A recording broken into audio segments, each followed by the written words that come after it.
Hello, YouTube land, and welcome to the Get In and Get Out Nintendo podcast, episode 34. Of course, I am your host, Dantes, and joining me, like always, Caleones. How you doing, Caleones, in this beautiful night? Hey, how you doing, Dantes? How you doing, everybody? And well, I guess you can pretty much call this Bayonetta week. So we're gonna be talking about Bayonetta, but also we're gonna be touching upon other topics about like mainly Capcom and Monster Hunter, and a little more information about Nintendo Labo. But for the most part, I want to say, hey, to everybody that tuned in to our earlier live stream today. We were having our Splatfest, Splatoon 2 Splatfest live stream, and a lot of people tuned in. On the first one, it's almost 300 people that were watching it, and countless others that wanted to be part of it and play that alongside with us and with including you as well. So thank you to everybody. But as far as getting Get Out into the podcast, go ahead and take it away, Dantes.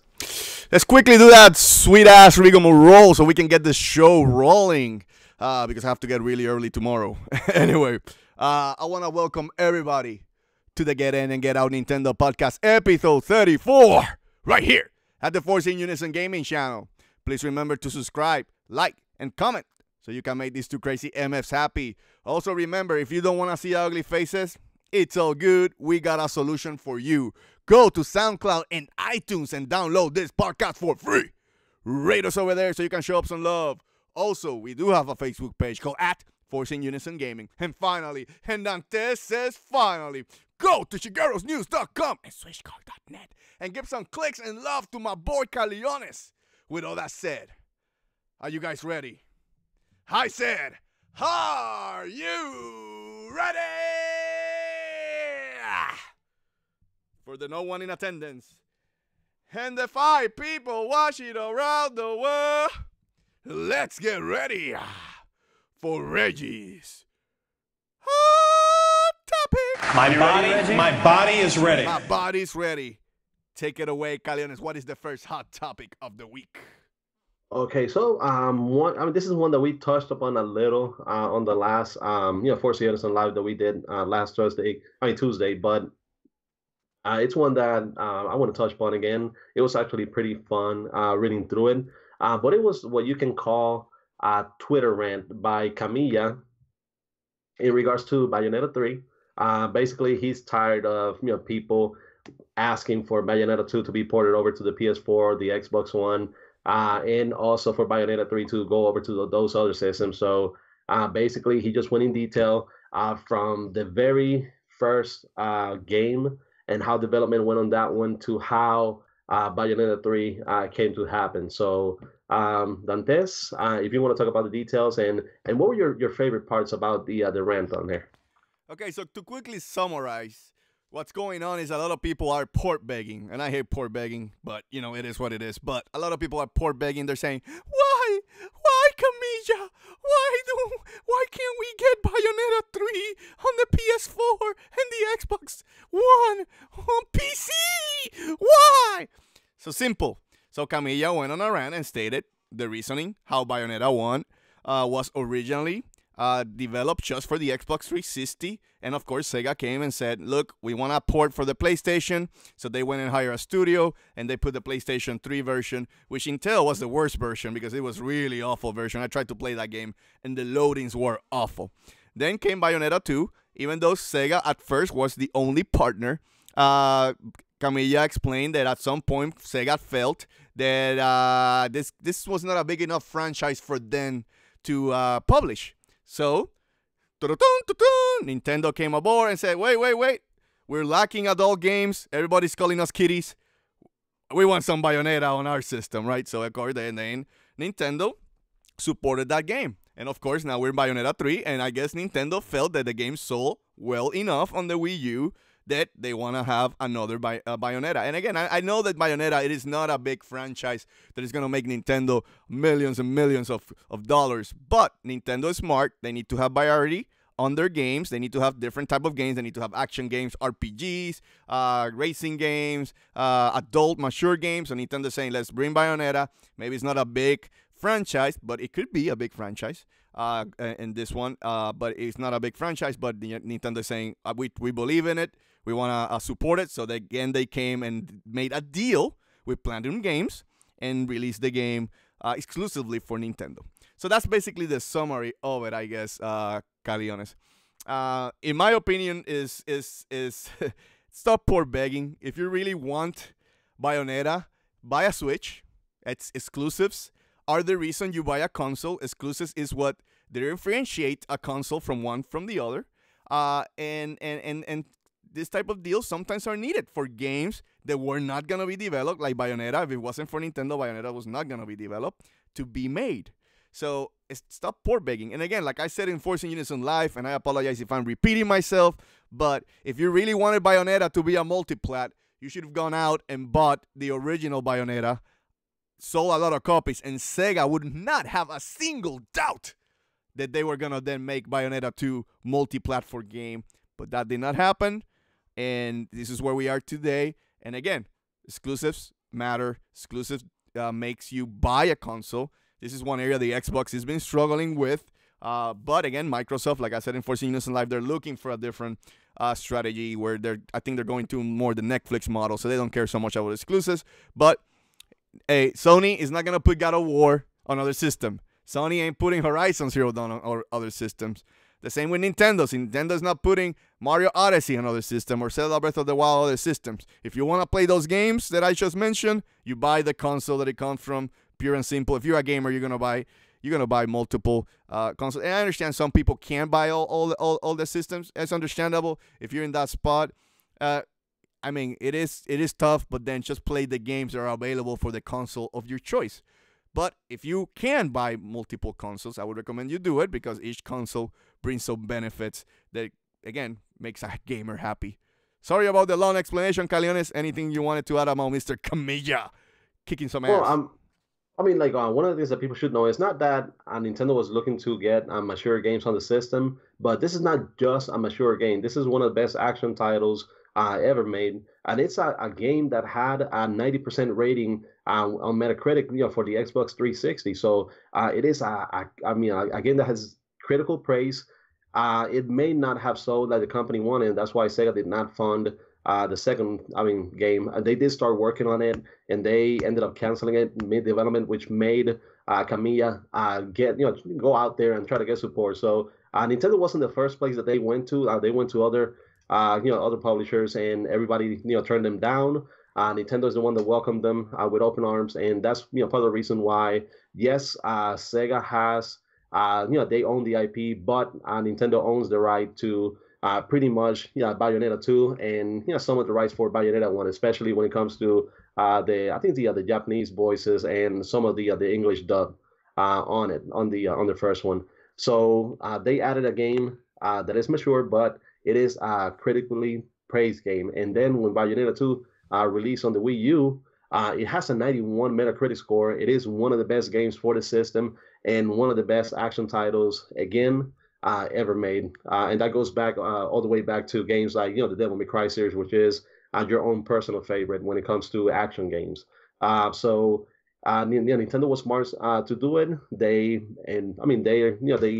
increased the portfolio, but they also got another quality title, which Nintendo, except for games like Devil's Third, which it didn't really work the way that they wanted to. But this is a highly regarded game, and from the looks of it, from the from everybody posting on Twitter and feedback that we're getting, it seems like this game is on the way to selling a lot better than the other one. The second part did on Wii U.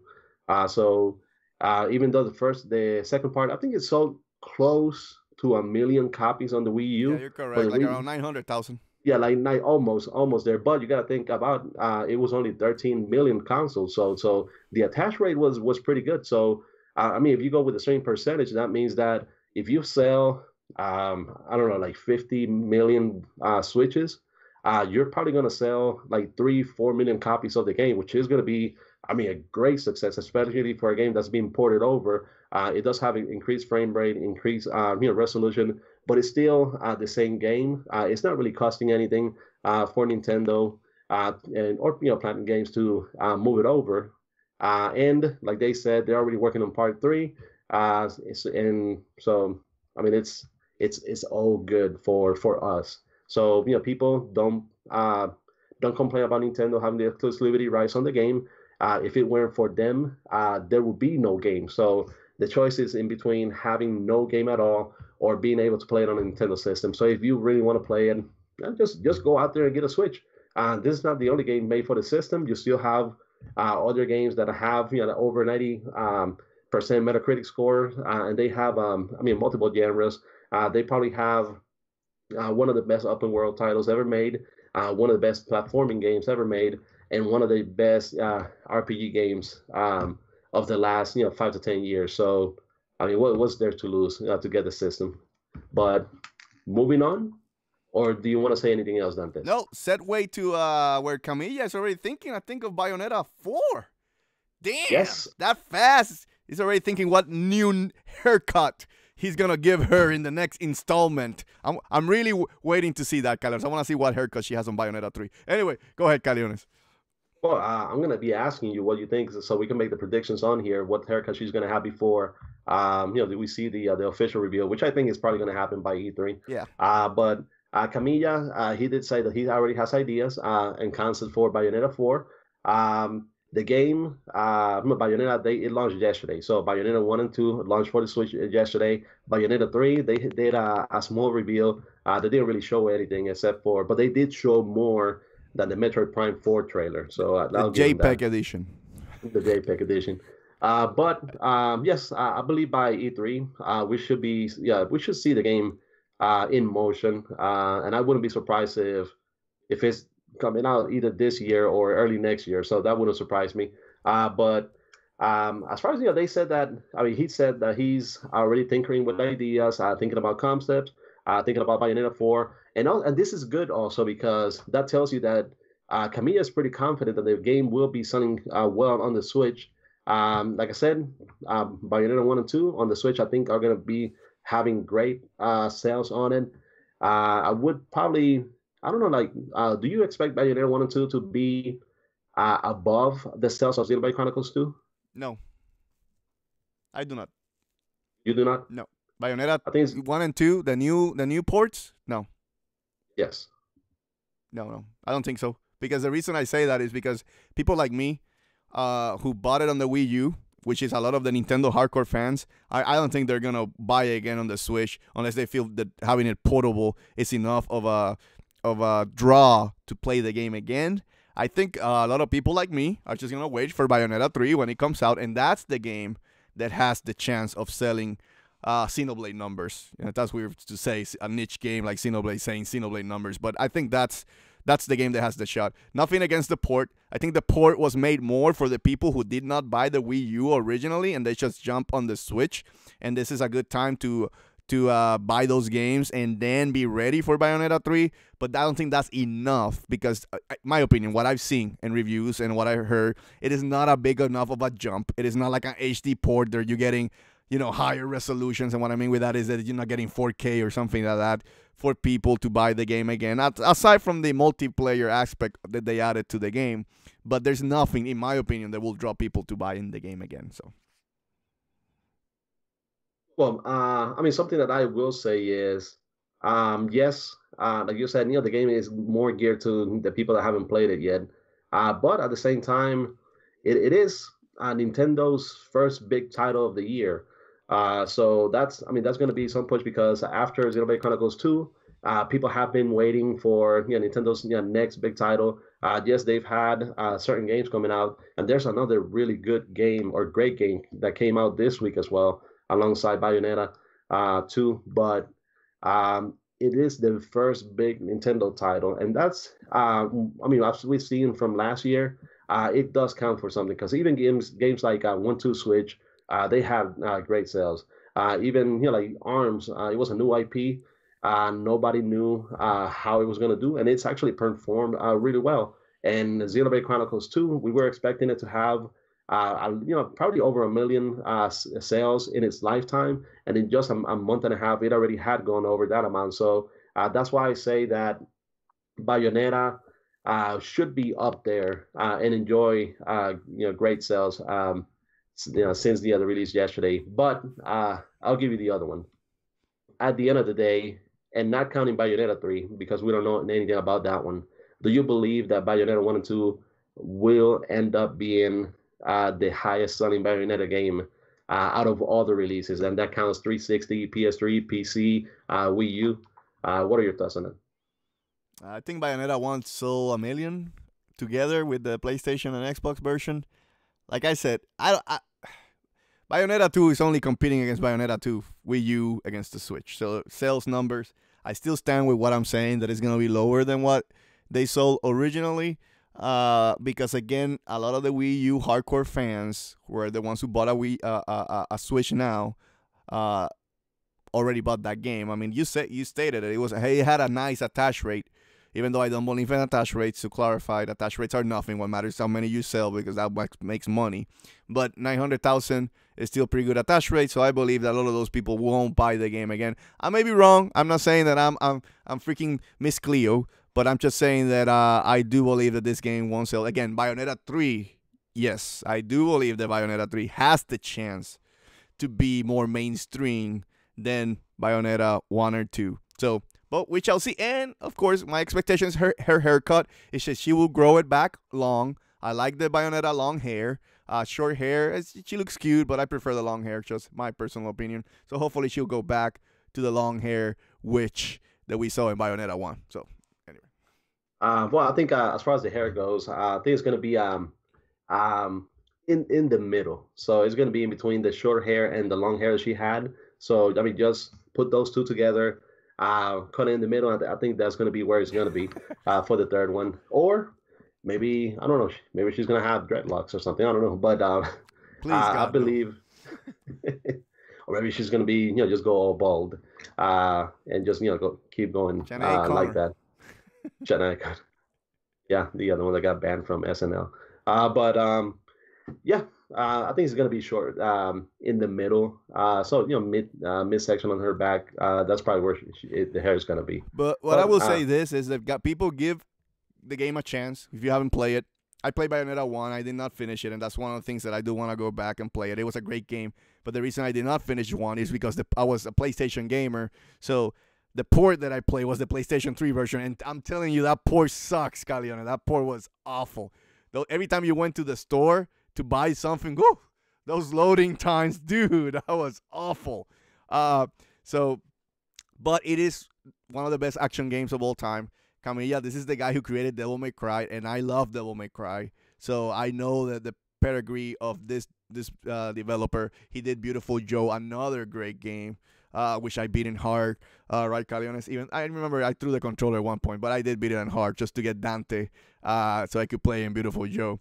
But again, going back, this guy did Okami.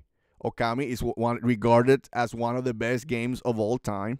So this guy has good pedigree. Give him a chance. Play Bayonetta. The first game I didn't play the second, but I want to see if I can go back and finish the first one and PlayStation, get that plat back. It still haunts me, and then go and play Bayonetta 2. But what I played, it was even, I think, a step of Devil May Cry. I think it was an evolution of the combat system in Devil May Cry. So there's a lot to like. So I'm here doing my sales pitch. Support the games. If you haven't played Bayonetta 1 and 2, go buy it on the Switch. We need those type of games.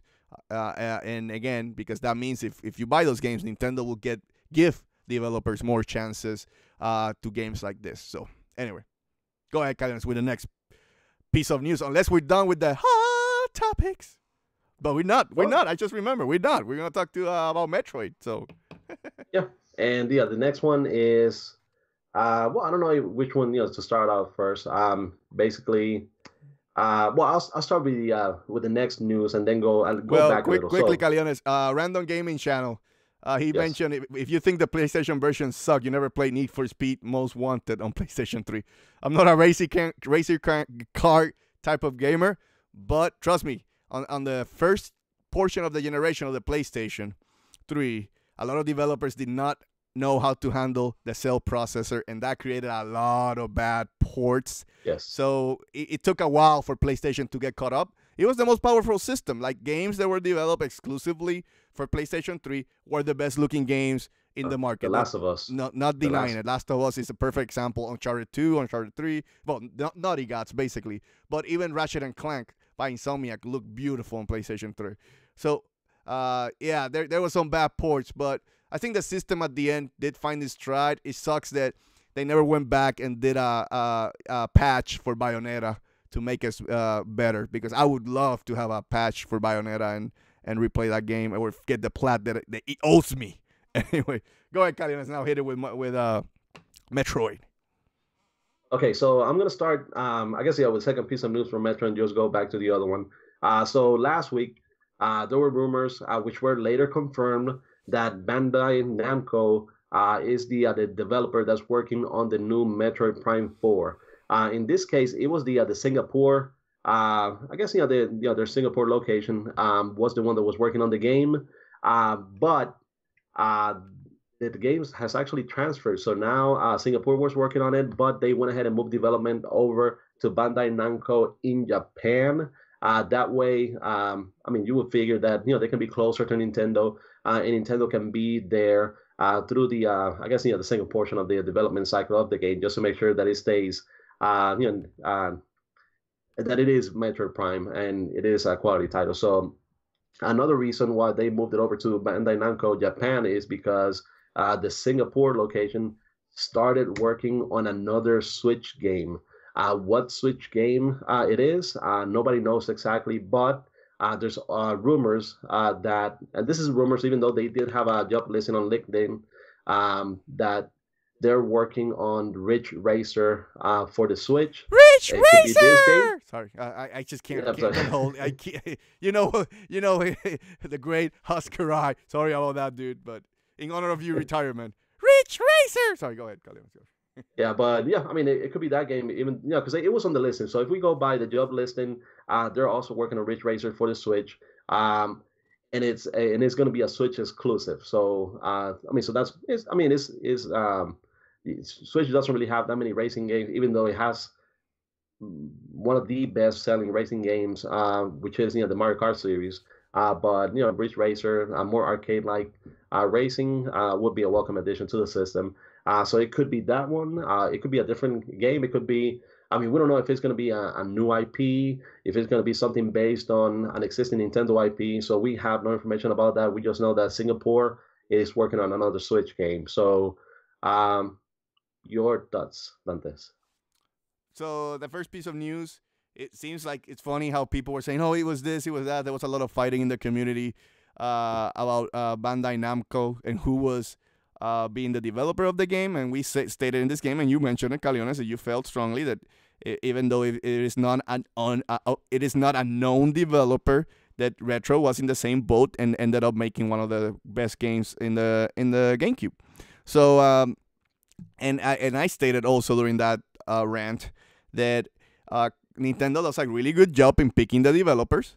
So I believe that they will make sure that the right developer is doing Metroid. I know they have had some misfires, like Platinum Games with Star Fox, but that could be maybe because there was a lot of intervention by Miyamoto. There's a lot of rumors back and forth. I don't know if it's what happened, but what we do know is the final product on Star Fox was really bad. And it sucks because Star Fox N64 it's one of the best games in that generation. So without all that said, I think Nintendo is just making sure that the right developer, maybe they gave the chance to Singapore. Then they were like, the concept is not what we liked. I prefer you guys move this internally to a different, more experienced studio where they're making Metroid Prime now for. That could be it. I don't know. It happened with Square Enix, where they moved Final Fantasy VII from the people who made that hack to internally. So they're developing Final Fantasy Remake now internally, which means that you're not gonna see that game until 2040.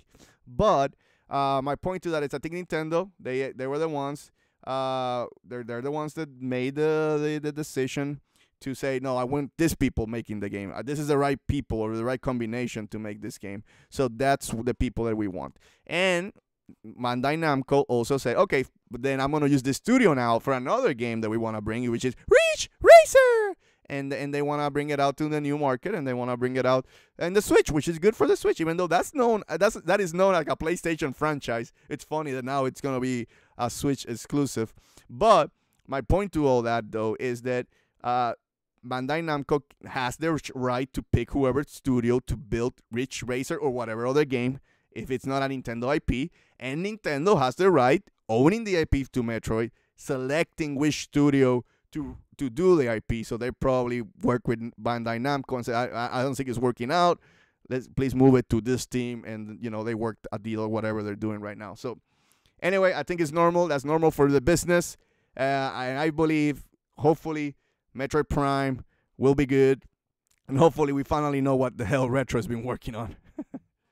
Yeah, I mean, I don't think it's necessarily that the game may not have been working with the Singapore developer. It could have been more so that the Bandai Namco is working on other games, so they're constantly working on different games, and they gave it to that developer so they can start with the earlier part of the process, just designing the 3D models, the world, and things like that, and also for that developer to get used to the Nintendo Switch, the specs, and all of that.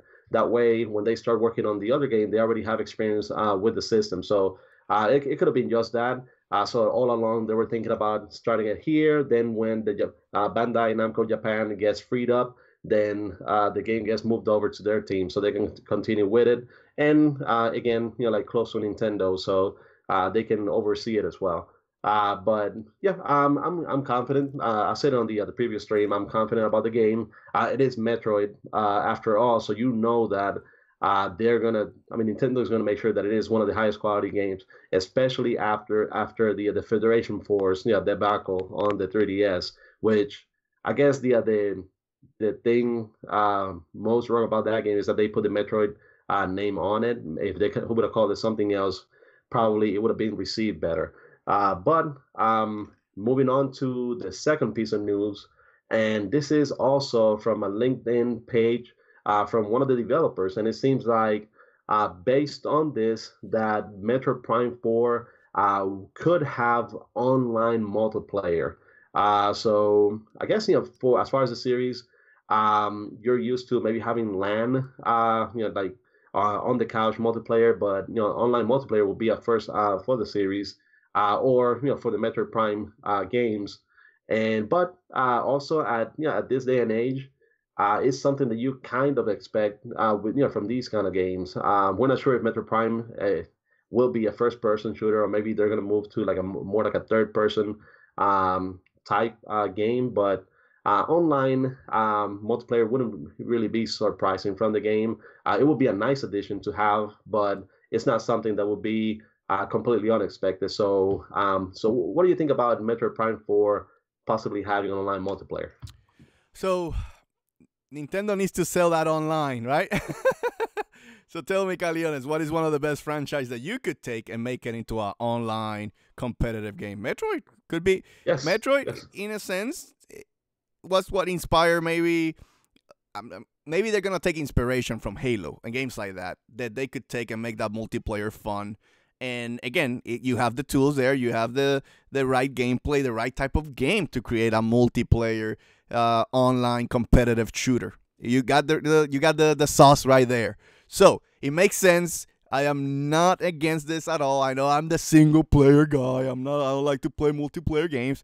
But once in a while, if I need to, like The Last of Us, I'll get in there and get my hands dirty. But I'm just saying that I think it makes sense business-wise. Again, this is a business, and Kamashima, you have to still give him credit. Kamashima is a business guy. He's making business decisions, and Metroid just makes sense. You can add that to like games like Splatoon, Mario Kart Deluxe. There's rumors about Smash around. That's going to be Emily Rogers just put it on her Twitter that Smash will be soon announced for the Switch. I don't know how soon. Soon could be E3 or in 2 months or 1 month, whatever. But Smash is another game that you want to have there when you start that online pay service that Nintendo will have going forward. And it's a perfect game to launch with it. Maybe Metroid Prime, I don't think it will be ready. And more with this now changing in developers, I don't think Metroid Prime will be ready until next year. But that could be a game that you have for next year, and then this year you launch with Smash right when the online service becomes to be a pay behind the paywall. That's what I'm trying to say. Blah, blah, blah, blah. Sorry. So anyway, my point to that, yes, it makes sense, Caleones. It's a good idea, and I think again Nintendo needs to sell that online, and games like Metroid and Smash, Splatoon, and Mario Kart will help sell you the online service. Okay, yes, we should clarify. We do not expect Metroid Prime 4 to be the game that launches the Nintendo Switch Online in September. I know Nintendo is planning to launch it alongside a game. Most people believe that it's going to be Smash Bros. That's going to be the game launching to justify the online portion of it.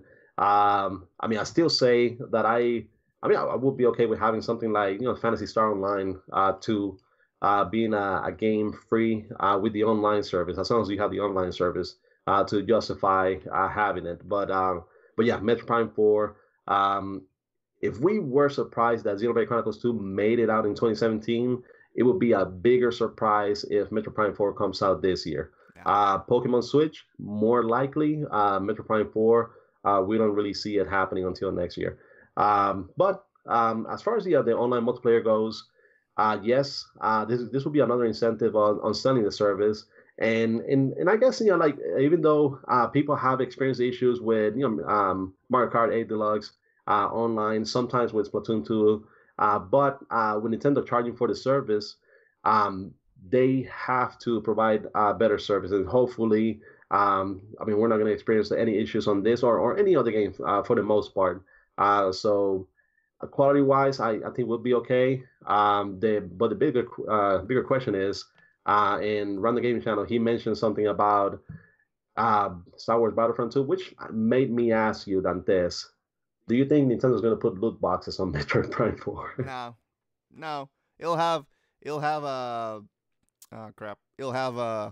microtransactions maybe. I don't know if it'll get to that, but at least at a minimum, we'll have a season pass and DLC, because we've seen it consistently. Mario and Rabbit had DLC and season pass. Zelda had season pass, a DLC, and Xenoblade has season pass DLC. And one of the news we're gonna talk about is that they're even considering DLC for Mario Odyssey right now. So I believe it's set in stone. You'll have some type of DLC, some maps, or something to that extent. That again, with being online competitive shooter, you have a higher chance to sell DLC. So, and I guess we're pretty much done with this piece of news, unless you want to say something else. No! That means we're done with this week's Reggie's Hot Topics. But that means that we're switching to the quick burst round. Right, Caleones? What I mean, we're going to Onuma's News Burst. Still with no sound effect, but here you go. So, what is Anuma's News Burst? Basically, we're going to give you the quick and dirty about what's happening on the Nintendo world. So, Caleones, go ahead and go with the first piece of news. Okay, so the first piece of news comes from Capcom. Basically, they stated that considering various conditions, now it is difficult to put Monster Hunter World for Switch. So, they were talking about the game. Monster Hunter World has been enjoying great sales overall on the PS4 and Xbox One, mainly on the PS4. But yeah, it's a big surprise for the company. Over 6 million units have been shipped, and the game, everybody wants that to be somewhere. And of course, like having it on the Switch would be a plus. But the company stated that we recognize that there is such demand. However, considering various conditions, now it is difficult to put out Monster Hunter World for the Switch. The Switch is different from other stationary machines, both in functions and users. Each game machine has its own characteristics, and our software makers need to make software adapted to it. How to adapt game titles possessed by our company, including Monster Hunter, is to be studied in the future. So basically what this tells me is Switch is not going to see Monster Hunter World at all. There will be another title. I think eventually Monster Hunter Double Cross will make it over to Europe and North America as well. But there will be some form of Monster Hunter on the Switch. Yep, no, I agree. I mean, I know a lot of people got mad with this piece of news. There's a lot of Nintendo fans who are really confident that Monster Hunter World will come up on the Switch. I always been one of the believers that that game is not coming for the Switch, but that a different version, maybe Monster Hunter World XX 25 pack ultra powerful hyper edition, will come to the Switch. But at this time, that game is not gonna come out, and it's fine. Nintendo will get a Monster Hunter game. I know for sure that they'll make one in the same style, maybe as a Monster Hunter World in a sense, because again, Japanese being a mobile market, being a portable market, you're missing a big crowd that would love to buy this game. I am still surprised that XX has not come out for the Switch or ported over here. And right now is this time to strike for the Nintendo faithful, because again, Monster Hunter right now is a big franchise, and I think the Nintendo fans will buy XX if you port it. That really doesn't make sense from Capcom why that game has not been ported, but it is their decision. It is what it is. Yep. So moving on to the next one, and Nintendo Switch had more 90 plus games during the first year than the PS4, Xbox One, and the Wii U. Basically, the Wii U had 3 games with a 90 plus Metacritic score. The PS4 had 6, Xbox One had 1, and the Nintendo Switch currently had 7. But I mean, just so you know, this is not just first-party titles. It includes third-party titles as well. Being the Xbox One was a Grand Theft Auto 5 with a 97 Metacritic score. So, I mean, it just tells you that in less than in 10 months or so that the Switch has been out. Nintendo has made sure to get quality games on the system. Yes, there's a lot of quantity games, and that's why we have the Shigeru's Supermarket now with the amount of games that have been out. But Nintendo Switch has been delivering on the games department, both with quantity and quality titles. Okay, keep going, Caleones. Okay, so the next one, and it's really sad news because we were looking forward to this one. It should have been out yesterday, but the 1.3.0 update for Xenoblade Chronicles 2 has been delayed to March 2nd. So everybody was expecting the update to be available yesterday. It was going to give you their version of the new Game Plus. It was going to have certain characters and blades that are part of the story, but they were going to add those to your inventory, or for you to have those type of blades as well. It was going to fix a couple other things, but mainly allow you to replay the game again with all the blades that you have, with all the levels, or give you the ability to level down so you can get more of a challenge, which was Dantes will end up doing once all the DLC is out. So how do you feel about not being available yesterday and being delayed until March 2nd? Well, I'm going to wait anyway to play the game again in December, and more so if I do this big project that I'm thinking of. But it's sad. A lot of people are really looking forward to it. The game is hot right now. They want to keep playing the game. So it is sad, but just have patience. It's only 2 weeks, and it's to fix a bug. And again, that game does deserve a little bit of polish. Give him time. And the second one, the next story is going to be Monolith Soft Kyoto Studio is apparently they're hoping to develop original titles. So not just work on more Xenoblade type games, but they want to work on their original titles as well. So I mean, I already seen what they have released previously, the Xenoblade games, the Xenoblade Chronicles X. What would you expect, or what kind of games would you want coming from them? So quickly, Caleones, to explain that studio is the one that supports Nintendo. So there's two. Monolith Soft is divided in two. This is not the studio that develops Xenoblade games. This is a studio that just supports Breath of the Wild, supports I don't know, Skyward Sword, anything that Nintendo asks for, right? Really. So it sounds like this side of the studio really wants to not work on Nintendo games. They want to make something original. And I think with their pedigree that they have and the how they have developed help develop great games like Zelda Breath of the Wild, hopefully they will get the shot, Caleones, and they will be able to develop our original game. So anyway. Okay, and moving over to the next one, and this is about there are more details about the Nintendo Labo kits. Basically they were talking about the Toy-Con piano.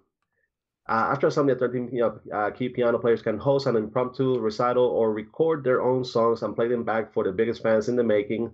About the Toy-Con motorbike, players can grab hold of their newly constructed handlebars and race through different tracks, challenging CPU opponents or collecting balloons across mountainous terrain. I want to make a quick mention of this. If you look at the Toy-Con motorbike game, I'm pretty sure you already seen the video. If you have not, it actually looks like they're using the same engine of Mario Kart 8 Deluxe. It looks like exactly the same, especially how the game moves and all. So, well, I mean, I guess development wise, it didn't really take too long. It's okay for Nintendo to be using existing assets like that one, but it still looks like a worthwhile kit with those 5 different games included. About the fishing rod, there's they says there are many exotic fish to discover, and some of the deep ocean fish are particularly tricky to catch. Aquarium mode allows players to show off their collection and have fun creating their own fish. Toy-Con House, players befriend the cute creatures living in Toy-Con House and discover different ways to interact and play with it on the Nintendo Switch screen. There's a variety of experiences to discover, including minecart races, bowling, and playing jump rope. And for the Toy-Con RC car, the RC car is full of unique and surprising features. Since the variety kit includes materials to build 2 Toy-Con RC cars, players can compete in a sumo challenge to try to knock their opponent's RC car over, race against a friend, or set up obstacle courses. Creating a path using the reflective stickers included in the kit allows the car to self-drive along a specific route using the IR motion camera or the right Joy-Con controller. And the IR motion camera is one of the things that we saw last, where if you've seen the infrared or the IR camera on the bottom of the Joy-Con on the right Joy-Con, it actually recognizes your hand. So if you move your hand in front of it, the car is going to follow it and it's going to turn and move that way as well. And it's also going to display like the kind of like I mean, I don't know how to say exactly, but I like that video. So you can see yourself, even though it's not a camera per se, but you can still see yourself and it can display some of the camera on there. Any thoughts on this one? Nope. Keep going. That was not my thing. So again, it's news burst, so we'll just go quickly on that one. But yeah, I mean, it's creative, and hopefully Nintendo will hit it out of the park, and they'll bring a lot of smiles to a lot of kids. So. Okay, so next one is the Super Mario Odyssey producer says that he's open to DLC, and this is what you were talking about Super Mario Odyssey maybe having some DLC included. Hopefully it's going to be Super Luigi Odyssey. This is what I've been saying from the beginning. This is what I want on there. Hopefully we'll see it, but he stated that there's a lot of volume in Super Mario Odyssey. There was a big focus in development. Give the player tons to do. We push ourselves to create as much as we could. I can't announce anything specifically today, but of course, if there was a really cool idea for us to do, then we would certainly be thinking about DLC. So they haven't closed the door on DLC. They gave you a complete game, so it's not like they're cutting corners or anything about the game. They gave you a complete game, but if they think about any new and cool ideas, they will be making those available to the players. Anything you want specifically, Dantes? No, Luigi Odyssey. Give Luigi the shine. If not, you better have Luigi's Mansion ready by the end of this year, Nintendo. I'm not joking. Hear me out. Luigi's Mansion, end of this year. It's the 35th anniversary, Luigi. Come on. Give him some love. Give him some love. Go ahead, Caleones, with the next piece of news. Ubisoft says that we are going to do more things for the Nintendo Switch in the future. As you know, Ubisoft has already released games such as like Just Dance, Mario and Rabbids Kingdom Battle, which was a great success for the company. But they're saying that there's going to be more. I know games like Steep, we haven't seen that one yet, and it's been advertised since since the very beginning, I believe. But we haven't seen it yet.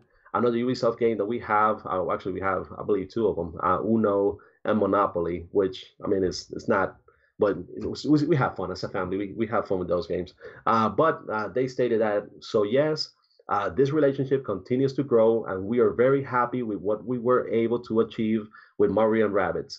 Let's also not forget the fact that the Just Dance is also a bigger seller on the Switch, and that will continue to follow the growth of the machine. And yes, in the future, we are going to do more things. We just can't go over that right now. So, Dantes, what other games do you believe that we could be seeing from Ubisoft? Mario and Rabbids too.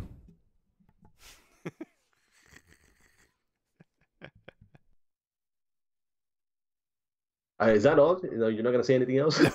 No. Again, it's news burst, Caleones. Remember, when we made this session, it was like bam, bam, thank you, bam. So I'm just going to say Mario and Rabbids too. I don't know that we'll see anything else special from them, aside from, again, they're probably going to, I don't know, have other IPs from Nintendo that may do. Don't expect the big AAA games to come to the Switch, but I may be wrong. We'll see. Well, I was just expecting you to go like on a rant of all the games that you want out of them, but I guess I will do. Mario & Rabbids Kingdom Battle Part 2 should be up. It's a pretty good Hey, stuff. you have to give it credit that the game is good enough that I'm saying that I want a Part 2. That's what I'm saying. But they're selling the DLC. I'll give you one other one. I think South Park, the Stick of Truth, and South Park, the Crack Butthole, whatever it's called. The Fractured Butthole, sorry, Crack Butthole. Anyway, close enough. We'll come to the Switch. Yeah, and that's a game that I believe it was listed in Australia. It was rated over there, so there's indicators that the game could be coming over, but nothing specific yet. So nothing announced from Ubisoft or Nintendo about that one. But I believe it will be a good game for the system. Yep. Okay, and going over to the next one, and this is another rumor. Rumor, just to be specific. Recent registration filed. Okay, go ahead. Yeah, that's a recent registration filed by Nintendo could point towards a possible Switch revision. So this is coming from we have it under rra.go.kr. It's I believe it's Korean, but they're working on a new revision, or based on the rumor, a new revision for the Switch. Even though it's only been a year, but just so you know, it takes time to come up with something and then put it to development and then release it. So it wouldn't be surprising. I fully expect Nintendo to come out with something like a Switch Mini with non-removable Joy-Cons. And I know people are gonna say, but the Joy-Con is the whole one of the selling aspects of the Switch, about having like multiplayer out of the box. But a lot of people just want the device that they can put in their pockets and carry out. Yes, the Switch is compact, but it's still it has a pretty big size to it for you to have it in your pockets and carry it over, everywhere. So I fully expect something like the Switch Mini, and later on maybe like a Switch Pro or something like that. They did the same thing with the 3DS, with the regular 3DS, the 3DS XL, the 2DS, the new 3DS, and now the 2DS XL. So they had like 5 different revisions on that one, and they did the same thing with the DS, where they had the DS, the DSi, and the various versions as well.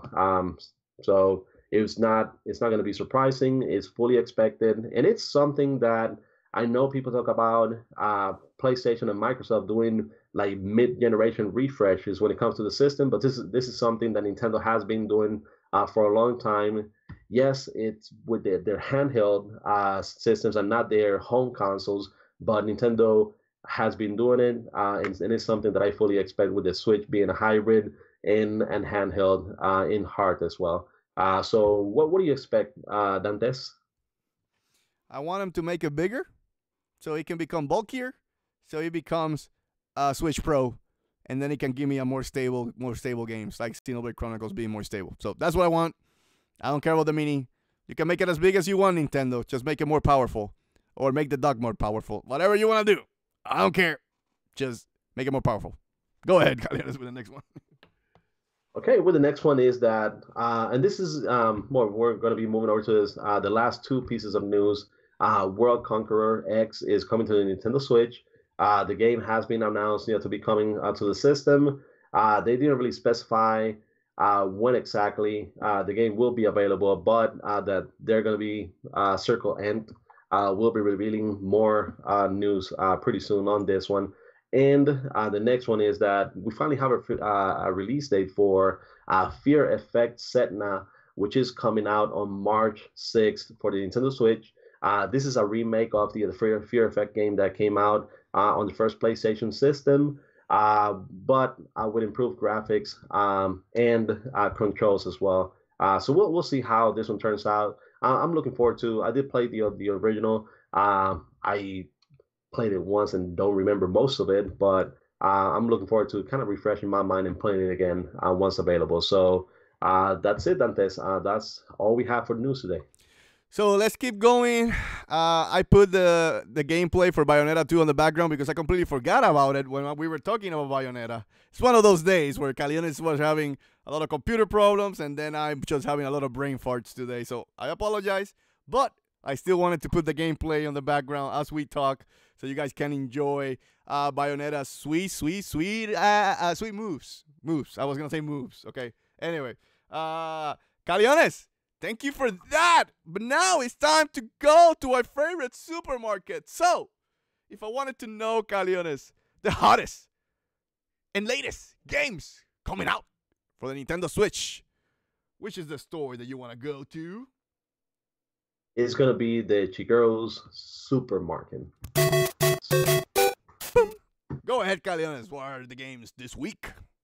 Well, and I believe we have 18 different games that released this week for the Switch. And it starts with The Longest 5 Minutes, The Fall Part 2 Unbound. That's what my wife says every night. Hey-o! Sorry about that. Go ahead. Owlboy, Monster Energy Supercross, the official video game, Zeo Drifter, Wonder Jar, Try Again or Walk Away, Torque L, a Physics Modified Edition, Samurai Aces for Nintendo Switch, Pool Billiard, Millie, John Turbo's Arcade, Gate of Doom, Escape Trick 35, Fateful Enigmas, Aqua Kitty UDX, AACA Neo Geo Fatal Fury 3, Joe Devers Lone Wolf, Faye, Bayonetta 1, and Bayonetta 2. And this is where it gets difficult on this. Because, of course, Bayonetta 1 and 2, those are the big releases for the Switch. And those are the ones that, it's getting the most the most marketing out there, the most coverage by, journalists, media, and everybody. But Faye is a pretty good game, actually. That's the one that was kind of leaked by EA that was going to be coming over to the Switch. And I mean, it looks like a fun game. So I'll say Bayonetta 1 and 2, those should be the game of the week, but don't leave Faye behind. Also, I mean, there's other games on here, like Owlboy is a pretty good game, Zeo Drifter as well. So those are games that you should be looking forward to. So overall, it was a pretty good week for the Switch. Yes, it was. Game of the week, of course, are the Bio games. I don't care about Faye or Fee or whatever it's called because it's made by Electronic Arts. And Owlboy, I think, has been getting good feedback. So, hey, you guys some games there to enjoy and play. Sorry about the bad joke earlier, but I guess that's my favorite game of the week. The longest 5 minutes. But anyway, Caleones, with that said, the news are done. Are we done? Efficient like always? Woo! We're done. We're done. 53-minute mark. And the chat's still popping. Thank you, Yoshi Gaming. Thank you, Random Gaming Channel. Where's Anyway, let's go. Let me see who else is here. JJ Monster, Cool Drummer. Let's see. I want to give some shout outs. I'm just wondering because I see some more club. Let's see. I see Margie G with a smile face, and that kind of coincides to when you were talking about the longest 5 minutes. So I don't know, maybe it has to do with that. It is the longest 5 minutes for sure. Kimba, El León Blanco, bienvenido. It's Mario Kid. Just giving a lot of shout outs to the people in the chat. Thank you guys for joining us. But it's time to end this show. Caleones, should we end this show? Good time to end it? Yes. Yeah, it's about time. It's about time. It's been a rough show today, but we're here. We're still here to have fun. But anyway, let's put that sweet ass Xenoblade music, Caleones.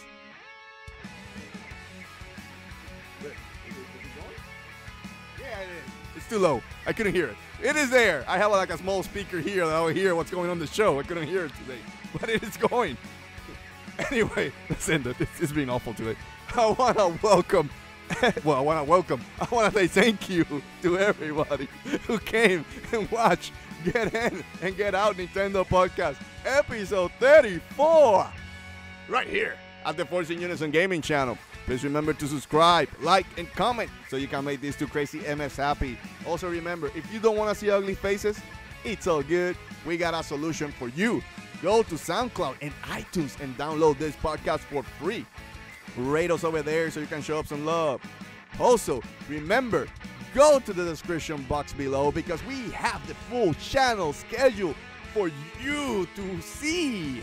Remember, Monday, Xenoblade Monday. Tuesday, Force In Unison Live. And this Tuesday is going to be something else because I'll be out of the town in a business trip. But remember, normally, Tuesday, Force In Unison Live. Wednesday, Streaming Wednesday, where Caleones and Inkling G play a little bit of Splatoon, so you can join and have some fun. And then Friday, Toys and More Club presents Minecraft Fridays. And of course, Saturday, you get this beautiful, beautiful show. Also, we do have a Facebook page called Force In Unison Gaming. And finally, and Dantes says finally, go to chiguerosnews.com and switchcard.net and give some clicks and love to my boy Caleones. With all that said, thank you again, guys. Please remember to subscribe. Long live gaming. Long live Nintendo. See you guys.